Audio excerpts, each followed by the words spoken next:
ሰላም ጤና ይስጥልን ተመልካቾቻችን፣ ይህ ሳምንታዊ የኢዜአ ስፖርት ፕሮግራም ነው። በዛሬው ዝግጅት ከሀገር ውስጥ የኢትዮጵያ ፕሪሚየር ሊግ የሁለተኛ ዙር ጅማሮን የተመለከቱ መረጃዎችን ይዘናል። ከውጭ በእንግሊዝ ፕሪሚየር ሊግ የሰሜን ለንደን ደርቢ ቶተንሃም ስፐርስ እና አርሰናል የሚያደርጉትን ተጠባቂ መርሃ ግብር እንዳስሳለን። ፕሮግራሙን በመምራት እኔ ሙሴ መለሰ አብራችሁ ቆያለሁ። እስከ ፕሮግራም ፍጻሜ መልካም ቆይታ።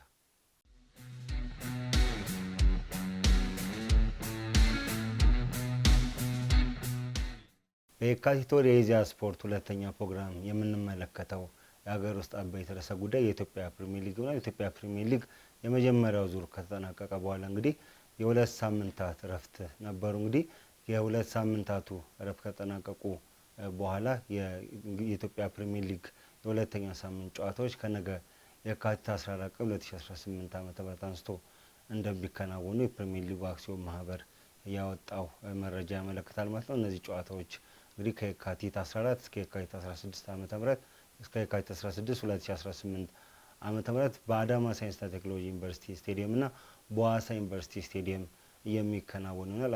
9 ጨዋታዎች የሚከናወኑ ይሆናል። ቅዱስ ጊዮርጊስና ኢትዮጵያ ቡና ሊያደርጉት የነበረው ጨዋታ ወደ ሌላ ጊዜ መሸጋገሩን የፕሪሚየር ሊግ አክሲዮን ማህበር አስታውቋል። ይህ ጨዋታ እንግዲህ በቀጣይ ቀናት ይፋ በሚሆን መረጃ መሰረት ቀንና ቦታ ተይዞለት የተስተካካይ መርሃ ግብሩ እንደሚከናወን የሊጉ አክሲዮን ማህበር መረጃ ያመለክታል። ከዛ ውጭ ያሉ 9 ጨዋታዎች ይከናወናሉ ማለት ነው። የካቲት 14 ቀን እንግዲህ 4 ጨዋታዎች የሚከናወኑ ይሆናል። እንመለከተው ፋሲል ከነማና ኢትዮጵያ ንግድ ባንክ የሚያደርጉትን ጨዋታ ነው። ይህ ጨዋታ እንግዲህ ከቀኑ ከምሽቱ 12 ሰዓት ላይ በአዳማ ሳይንስና ቴክኖሎጂ ዩኒቨርሲቲ ስቴዲየም የሚከናወን ይሆናል።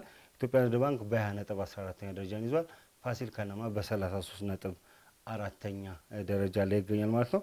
ሁለቱ ቡድኖች ባለፉት ሁለት ጨዋታዎች ላይ እንግዲህ ማሸነፍ አልቻሉም። በተመሳሳይ ወደ አሸናፊነት መንገድ ለመመለስና በሁለተኛው ዙር የመጀመሪያ ጨዋታ ድል ለማስመዝገብ የሚያደርጉት ፍልሚያ ይጠበቃል ማለት ነው።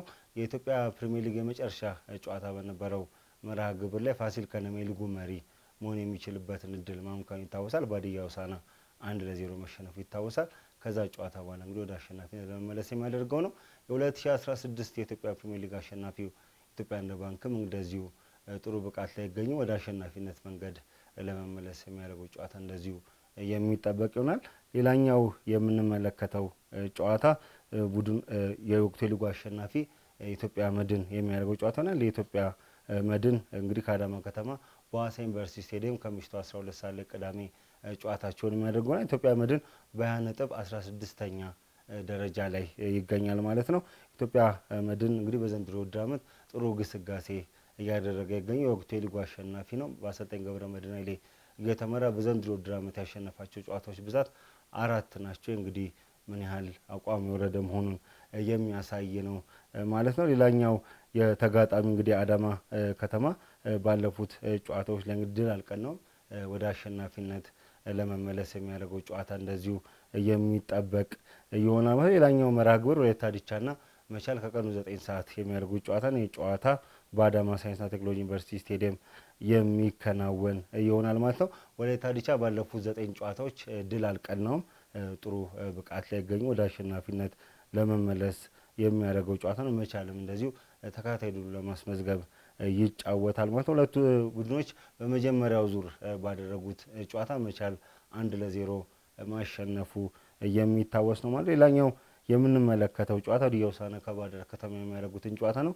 ይህ ከቀኑ 9 ሰዓት በሐዋሳ ዩኒቨርሲቲ ስቴዲየም የሚከናወን ይሆናል። ሀዲያ ሆሳዕና በ24 ነጥብ 10ኛ ደረጃ ይዟል። ባህር ዳር ከተማ በተመሳሳይ በ24 ነጥብ በግብ ክፍያ ተበልጦ 11ኛ ደረጃ ላይ ይገኛል ማለት ነው። ሁለቱም ቡድኖች በተመሳሳይ ወደ አሸናፊነት ለመመለስ ይጫወታሉ። ባህር ዳር ከተማ በመጀመሪያው ዙር የሁለቱ ቡድኖች የእርስ በርስ ግንኙነት 3-1 ማሸነፉ የሚታወስ ነው። እንግዲህ ባህር ዳር ከተማ በዘንድሮ የኢትዮጵያ ፕሪሚየር ሊግ በርካታ አቻ ውጤቶችን ያስመዘገበ ቡድን ነው። 12 ጊዜ አቻ ወጥቷል። ወደ አሸናፊነት ለመመለስ የሚያደርገው ጨዋታ ይጠበቃል ማለት ነው። ሌሎች መርሃ ግብሮችን እንግዲህ እንመለከታለን። በሁለተኛው ቀን ነው እንዲሁ በተመሳሳይ 4 ጨዋታዎች ይደረጋሉ። ከነዚህ ጨዋታዎች መካከል ሲዳማ ቡና ከወልዋሎ ዓዲግራት ዩኒቨርሲቲ የሚያደርጉት ጨዋታ ተጠቃሽ ነው። የጨዋታ ምሽት 12 ሰዓት ላይ ይደረጋል። ወልዋሎ ዓዲግራት ዩኒቨርሲቲ እንግዲህ ወራጅ ቀጠና የሚገኝ ቡድን ነው። ሲዳማ ቡና በ35 ነጥብ የኢትዮጵያ ፕሪሚየር ሊግን እየመራ ይገኛል። አንደኛ ደረጃ ላይ ተቀምጧል። ወልዋሎ ዓዲግራት ዩኒቨርሲቲ በ17 ነጥብ 18ኛ ደረጃ ላይ ይገኛል ማለት ነው። ሁለቱ ቡድኖች እንግዲህ ባለፉት ጨዋታዎች ላይ ጥሩ ውጤት እያስመዘገቡ አይደለም።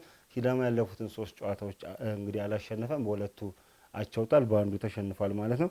ወልዋሎ ዓዲግራት ዩኒቨርሲቲም እንደዚሁ ባለፉት 2 ጨዋታዎች ላይ ማሸነፍ አልቻለም። ሁለቱ ቡድኖች በአሸናፊነት ሁለተኛውን ዙር ለመጀመር የሚያደርጉት ጨዋታ የሚጠበቅ ነው ማለት ነው። ሌላኛው ጨዋታ እንግዲህ ሐዋሳ ከተማ ከድሬዳዋ ከተማ የሚያደርጉት ጨዋታ ይጠበቃል። ይህም እንግዲህ ከቀኑ 9 ሰዓት ላይ በአዳማ ሳይንስና ቴክኖሎጂ ዩኒቨርሲቲ ስቴዲየም የሚከናወን ጨዋታ ነው። ሐዋሳ ከተማ በሊጉ ጠንካራ ግስጋሴ እያደረገ ይገኛል። በተለይ የመጀመሪያ ዙር ማብቂያ ላይ የሰበሰባቸው ነጥቦች ወደ ሁለተኛ ደረጃውን ከፍ እንዲል አድርጎታል። በግብ ክፍያ ተበልጦ በ35 ነጥብ ሁለተኛ ደረጃ ላይ ይገኛል። ድሬዳዋ ከተማም እንደዚሁ በ24 ነጥብ 11ኛ ደረጃ ላይ ይገኛል ማለት ነው። ድሬዳዋ ከተማ ካሸነፈ ወደ አሸናፊነት የሚመለስበት እድል አለ። ሐዋሳ ከተማም ተከታታይ 3ኛ ድሉን ለማስመዝገብ ይጫወታል። ሁለቱ ቡድኖች በመጀመሪያው ዙር ባደረጉት ጨዋታ ሐዋሳ ከተማው ለ0 ማሸነፉ የሚታወስ ነው ማለት ነው። ሌላኛው ጨዋታ አርባ ምንጭ ከተማ ከነገሌ አርሲ የሚያደርጉት ጨዋታ ነው። የጨዋታ ቀኑ 9 ሰዓት በሐዋሳ ዩኒቨርሲቲ ስቴዲየም የሚከናወን ይሆናል ማለት ነው። በሊጉ አንድ ጨዋታ ብቻ ያሸነፈው አርባ ምንጭ ከተማ እንግዲህ የመጨረሻውን ደረጃ ይዟል ማለት ነው በ12 ነጥብ።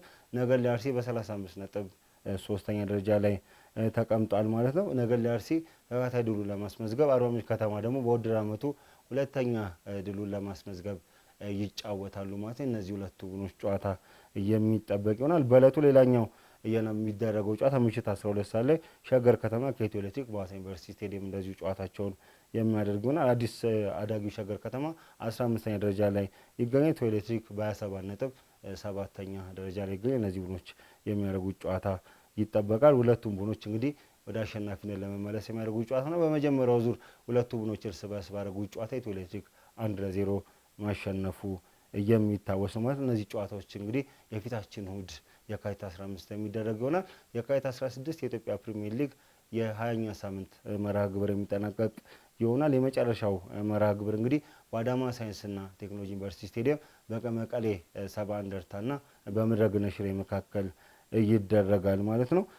መቀሌ ሰባ እንደርታ በ18 ነጥብ 17ኛ ደረጃን ይዞ ወራጅ ቀጠና ውስጥ ይገኛል። ምድረገነት ሽሬ በ23 ነጥብ 12ኛ ደረጃን ይዟል ማለት ነው። ሁለቱም ቡድኖች በተመሳሳይ ባለፉት 3 ተከታታይ የሊጉ ጨዋታዎች ላይ ማሸነፍ አልቻሉም ማለት ነው። ወደ አሸናፊነት መንገድ ለመመለስ የሚያደርጉት ጨዋታ የሚጠበቀው እነዚህ ሁለቱ ቡድኖች ጨዋታ ይጠበቃል ማለት ነው። ወራጅ ቀጠና ላይ የሚገኝና አንደኛው ደግሞ ከደረጃው ወገብ በላይ የሚገኝ ቡድን ናቸው። እነዚህ ሁለቱ ቡድኖች ወደ አሸናፊነት መንገድ ለመመለስ የሚያደርጉት ጨዋታ ይጠበቃል። ቀሪ ጨዋታዎች እንግዲህ ከአንደኛ ሳምንት ጨዋታዎች የፊታችን ረቡዕ በቀጣይ ሳምንት የሚከናወኑ ይሆናል። ቀጣይ ጨዋታዎች በአዳማ ሳይንስና ቴክኖሎጂ ዩኒቨርሲቲ ስቴዲየምና በሐዋሳ ዩኒቨርሲቲ ስቴዲየም መከናወናቸውን ይቀጥላል። እነዚህ ጨዋታዎች በዋንጫ ፉክክሩ ላይ ላለመውረድ በሚደረገው ፉክክር ላይ ራሳቸው የሆነ አስተዋጽኦ አላቸው ማለት ነው። የደረጃ ሰንጠረዡን ሲዳማ ቡና በ35 ነጥብ ይመራል። ነገሌ አርሲና ሐዋሳ ከተማ ሁለተኛና ሶስተኛ ደረጃን ይዟል በተመሳሳይ 35 ነጥብ በግብ ክፍያ ተበልጠው።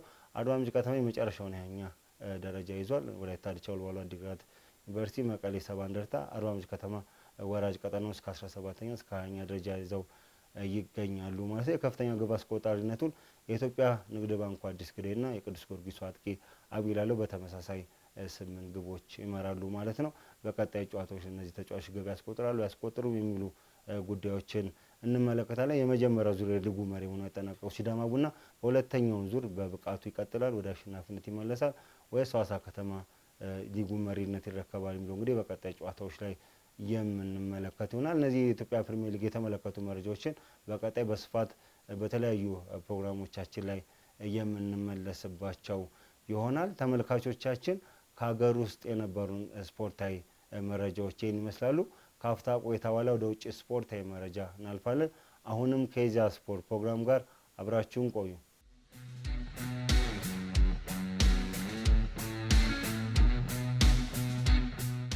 መልሰናል ተመልካቾቻችን። ከውጭ የምንመለከተው በእንግሊዝ ፕሪሚየር ሊግ የ27ኛ ሳምንት መርሃ ግብር የሰሜን ለንደን ደርቢ ቶተንሃም ስፐርስና አርሰናል የሚያደርጉትን ተጠባቂ ጨዋታ እንመለከታለን። ይህ ጨዋታ የፊታችን እሁድ ምሽት 1:30 ላይ በቶተንሃም ስፐርስ ስቴዲየም የሚከናወን ነው። እነዚህ የሰሜን ለንደን ቡድኖች ከአንድ ክፍለ ዘመን በላይ ያስቆጠረ ተቀናቃኝነት ያላቸው ቡድኖች ናቸው።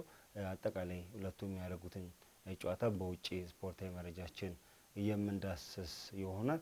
ታሪካዊ ግንኙነታቸውን ጨምሮ አጠቃላይ ወቅታዊ ብቃታቸውን በቁጥራዊ መረጃዎች አስደግፈን የምናቀርብላችኋል። እንግዲህ ባለሜዳው ቶተንሃም ስፐርስን ነው በቅድሚያ የምንመለከተው። ቶተንሃም ስፐርስ በዘንድሮ የውድድር ዓመት እንግዲህ 26 ጨዋታዎችን እስካሁን አከናውኗል። በሰባቱ ሲያሸንፍ በ11ዱ ሽንፈት አስተናግዷል ማለት ነው። በቀሪ 8 ጨዋታዎች አቻ ተለያይቷል። በ26ቱ ጨዋታዎች ላይ 36 ግቦችን ሲያስቆጥር 37 ግቦችን አስተናግዷል። በጣም በርካታ ግቦችን አስተናግዷል ማለት ነው። በአንድ ጨዋታ ላይ ከአንድ ጎል በላይ ማለት ነው። ቶተንሃም ስፐርስ በ9 ነጥብ 16ኛ ደረጃን ይዟል። አርሰናል በሊጉ እስካሁን ባደረጋቸው 27 ጨዋታዎች 17ቱን ሲያሸንፍ 3 ጊዜ ተሸንፏል። በሰባት አጋጣሚዎች እንግዲህ አቻ ወጥቷል። 52 ግቦችን ሲያስቆጥር 20 ግቦችን አስተናግዷል ማለት ነው። አርሰናል በ58 ነጥብ የሊጉን መሪነት ተቆናጦ እየመራ ይገኛል ማለት ነው። እነዚህ ሁለቱ ቡድኖች እንግዲህ ያላቸው የእንግሊዝ ፕሪሚየር ሊግ ወቅታዊ ሁኔታ ነው። እነዚህ ሁለቱ ቡድኖች ለ129 ዓመታት የዘለቀ ታሪካዊ ተቀናቃኝነት ያላቸው ቡድኖች ናቸው። ለመጀመሪያ ጊዜ የተገናኙት እንደ አውሮፓውያን አቆጣጠር በ1896 ነው። በወቅቱ አርሰናል ውልዊች አርሰናል በሚባልበት ወቅት ነበር የተገናኙት። በዚህም ጨዋታ ውልዊች አርሰናል 2-1 ማሸነፉ የሚታወስ ነው። የመጀመሪያ ጨዋታ ላይ አርሰናል ነበር ታሪካዊ ድል ማስመዝገብ የቻለው። ቶተንሃም ስፐርስ የመጀመሪያውን ድል በአርሰናል ላይ ለማስመዝገብ አንድ ዓመት ጠብቋል። እንደ አውሮፓውያን አቆጣጠር በ1897 ባደረጉት ጨዋታ ቶተንሃም ስፐርስ 3-2 በማሸነፍ የመጀመሪያ ድሉን አርሰናል ላይ ማስመዝገብ ችሏል። ከዛ ጊዜ አንስቶ ቡድኖቹ እንግዲህ ለ129 ዓመታት የቆየ ታሪካዊ ተቀናቃኝነት ያላቸው ቡድኖች ናቸው። እስካሁን 212 ጊዜ ተገናኝቷል። አርሰናል በ90 ጨዋታዎች ላይ አሸንፏል። በቀሪ ጨዋታዎች ቶተንሃም ስፐርስ 67 ጊዜ ሲያሸንፍ በቀሪ 55 ጨዋታዎች ላይ አቻ መለየታቸው መረጃዎች ያሳያሉ። በፕሪሚየር ሊጉ ለ67ኛ ጨዋታዎችን አሁን የሚደረገው ጨዋታ ለ68ኛ ጊዜ ነው። ከዚህ ቀደም 67 ጊዜ ተገናኝቷል። በእነዚህም አርሰናል 28 ጨዋታዎችን በማሸነፍ የበላይነቱን ይዟል። ቶተንሃም 15 ጊዜ ድል ሲቀናው 24 ጊዜ ደግሞ እነዚህ ሁለቱ ቡድኖች አቻ ተለያይቷል ማለት ነው። ባለፉት 5 የሊግ ግንኙነታቸው አርሰናል 4 ጊዜ ሲያሸንፍ 1 ጊዜ አቻ ተለያይቷል። ባለፉት 5 ጨዋታዎች ላይ ቶተንሃም ስፐርስ አርሰናል ማሸነፍ አልቻለ። በአንጻሩ ተቀናቃኙ አርሰናል በቶተንሃም ስፐርስ ላይ የተሻለ ብልጫ ወስዷል ማለት ነው። አርሰናል እንግዲህ በሳምንቱ አጋማሽ የ31ኛ ሳምንት ጨዋታውን ማድረጉ የሚታወስ ነው። ጨዋታ እንግዲህ በካራባው ካፕ ከማንቸስተር ሲቲ ጋር የሚያደርገው መርሃ ግብር ምክንያት የተጋጨ በመሆኑ ወይም ደግሞ በመገጣጠሙ ምክንያት ድጋሚ ማስተካከያ ተደርጎበት በሳምንቱ አጋማሽ ረቡዕ ዕለት የተደረገ ጨዋታ ነው። በዚህ ጨዋታ ሁለት አቻ መለየቱ የሚታወስ ነው። እንግዲህ ከተከታዩ ማንቸስተር ሲቲ ጋር ያለው የነጥብ ልዩነት ወደ 5 ከፍ ቢያደርግም ሲቲ አንድ ጨዋታ ቀሪ ጨዋታ ይቀረዋል። አርሰናል አንድ ተጨማሪ ጨዋታ ማድረጉ የሚታወስ ነው ማለት ነው። ይሄ የበለጠ አርሰናልን ጫና ውስጥ ከቷል። አርሰናል ከዚህ ቀደም እንግዲህ በ26ኛ ሳምንት መርሃ ግብር ከብሬንፎርድ ጋር እንደዚሁ እየመራ አቻ ወጥቷል። ከወልቭስ ጋር 20ኛ ደረጃን ከያዘው ቡድን ጋር እንግዲህ በሳምንቱ አጋማሽ በሞሊኒው ስቴዲየም ባደረገው ጨዋታ 2-0 እየመራ በመጨረሻዎቹ ደቂቃዎች ላይ በተቀጠሩ ግቦች እንግዲህ ሁለት አቻ መውጣቱን ተከትሎ አርሰናል ራሱን ወደ አላስፈላጊ ጫና ውስጥ ከቷል። ማንቸስተር ሲቲ በቀጣይ የሚያደርጋቸውን ጨዋታዎች ያለውን አንድ ተስተካካይ ጨዋታ ጨምሮ ካሸነፈ የሊጉ መሪ ጋር አርሰናል ጋር ያለውን የነጥብ ልዩነት ማጥበብ የሚችልበትን ሰፊ እድል ያገኛል ማለት ነው። አርሰናል ባለፉት ሁለት ጨዋታዎች ላይ ነጥብ መጣሉ ማንቸስተር ሲቲ የበለጠ ወደ ዋንጫ ፉክክሩ እንዲቀርብ አድርጎታል። የአርሰናል ደጋፊዎችን አላስደሰተም። ከሳምንታት በፊት 9-8 የነበረው የነጥብ ልዩነት ወደ 5 ወርዷል ማለት ነው። በዚህ ሳምንት ማንቸስተር ሲቲ ነው ከአርሰናል በፊት ቀድሞ ጨዋታውን የሚያደርገው። ቅዳሜ በኢታድ ስቴዲየም ምሽት 5 ሰዓት ላይ ጨዋታውን ያደርጋል። ይህን ጨዋታ ካሸነፈ በጊዜያዊነት ከአርሰናል ጋር ያለው የነጥብ ልዩነት ወደ 2 ዝቅ ይላል። ይህም አርሰናልን የበለጠ ጫና ውስጥ የሚከተል የሰሜን ለንደን ደርቢ ጨዋታ እንግዲህ በብዙ መልኩ ትርጉም ያለው ጨዋታ ነው። ቶተንሃም ሆትስፐርስ ባለፉት 8 የሊጉ ጨዋታዎች ማሸነፍ አልቻለም። ከዚህ ውጤት ማጣት ጋር በተያያዘ የቀድሞውን የብሬንትፎርድ አሰልጣኝ ቶማስ ፍራንክን ማሰናበቱ ይታወሳል። ጣሊያናዊውን የቀድሞ ጁቬንቱስ አሰልጣኝ ኢጎር ቱዶርን በጊዜያዊ አሰልጣኝነት መሾሙን እንግዲህ ባሳለፍነው ሳምንት ይፋ ማድረጉ የሚታወስ ነው። አሰልጣኙም እንግዲህ ይህን ጨዋታ ለማሸነፍ ነው ወደ ሜዳ የምንገባው፣ የደርቢውን ስሜት እረዳዋለሁ፣ ይህን ጨዋታ ለማሸነፍ እንገባለን ሲሉ አስተያየታቸውን ሰጥተዋል። ማይክል አርቴታ ካለፉት 2 ጨዋታዎች የነበሩን ድክመቶች አልመን በተሻለ ብቃት በሰሜን ለንደን ደርቢ ጨዋታ የተሻለ ብቃት ለማሳየት እንጫወታለን ሲል አስተያየቱን ሰጥተዋል። በጣም ጠንካራ ፉክክር የሚደረግበት ጨዋታ ይሆናል ተብሎ የሚጠበቀው ሁለቱ ቡድኖች በመጀመሪያው ዙር ባረጉት ጨዋታ እንግዲህ አርሰናል 4-1 በሆነ ሰፊ የግብ ልዩነት ማሸነፉ ይታወሳል። ኤቤሬቺ ኤዜ 3 ጎሎችን በማስቆጠር ሀትሪክ የሰራበት ጨዋታ ነበረ። በወቅቱ እንዲሁም ኤቤሬቺ ኤዜ ማን ነው በሚል የሰጡት አስተያየት ቶማስ ፍራንክ በጣም መነጋገሪያ ነበር። ከዛ ከጨዋታው በፊት ኤዜ እንግዲህ በዛ ጨዋታ 3 ግብ በማስቆጠር ምላሹን ሰጥቷል። እንግዲህ አሁን ኤቤሬቺ ኤዜ እንግዲህ በአርሰናል ጥሩ እንቅስቃሴ እያደረገ የሚገኝ ተጫዋች ነው። ባለፉት ጨዋታዎች ላይ ጥሩ እንቅስቃሴ አሳይቷል። ከዚህ ቀደም በነበሩ ጨዋታዎች ላይ ጥሩ ብቃት አልነበረውም። አሁን መሻሻሎች እያሳየ ይገኛል ማለት ነው። በተለይም ከዩጋንዳ አትሌቲክ ጋር በነበረው የኤፍ ኤ ካፕ ጨዋታ 4-0 ሲያሸንፍ 2 ግቦችን አመቻችቶ በማቀበል የጨዋታውን ኮከብ ተጫዋች ተብሏል። ከዛ ውጪም በጨዋታው ላይ ጥሩ የሚባል ከባለፉት ጨዋታዎች የተሻለ ጥሩ ብቃት ማሳየቱም የሚታወስ ነው ማለት ነው።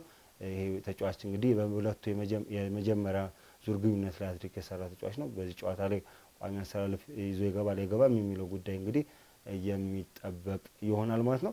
የ43 ዓመቱ ፒተር ባንክስ ይህን ጨዋታ በዋና ዳኝነት ይመራሉ። ባለፉት ጨዋታዎች ላይ እንግዲህ ትልቅ ጨዋታዎችን በመምራት የሚታወቁ ዳኛ ናቸው። እንግሊዛዊ ዳኛ ማለት ነው። ፒተር ባንክስ 43 ዓመታቸው ነው። ባለፉት 5-6 ዓመታት ላይ በፕሮፌሽናል ዳኝነት እያጫወቱ የሚገኙ እንግዲህ ይህን ጨዋታ እንዲያጫውቱ የእንግሊዝ እግር ኳስ ማህበር የዳኞች ኮሚቴ መርጧቸዋል ማለት ነው። ይህን ጨዋታ ይመራሉ። የሁለቱ ቡድኖች ጨዋታ እንግዲህ በዋንጫ ፉክክሩ ላይ ራሱ ተጽዕኖ አለው። አርሰናል ካለፉት 2 ጨዋታዎቻቸው ውጤት ወደ አሸናፊነት ለመመለስ የሚያደርገው ጨዋታ ነው። ቶተንሃም ሆትስፐርስ ባለፉት 8 ጨዋታዎች አላሸነፈም። ወራጅ ቀጠና ስጋት አለበት እንደባለፈው የውድድር ዓመት ማለት ነው። ዋንጫ የአውሮፓ ሊግ ዋንጫ ቢያነሳም ወራጅ ቀጠና ስጋት ነበረበት። አሁንም ወራጅ ቀጠና ስጋት አለበት። ከዛ ለመላቀቅና ወደ ፕሪሚየር ሊጉ አሸናፊነት ለመመለስ የሚያደርገው ጨዋታ የሚጠበቅ ይሆናል ማለት ነው። የሳምንቱ ተጠባቂ ጨዋታ የዳሰስንበት መረጃ ይሄን ይመስላል።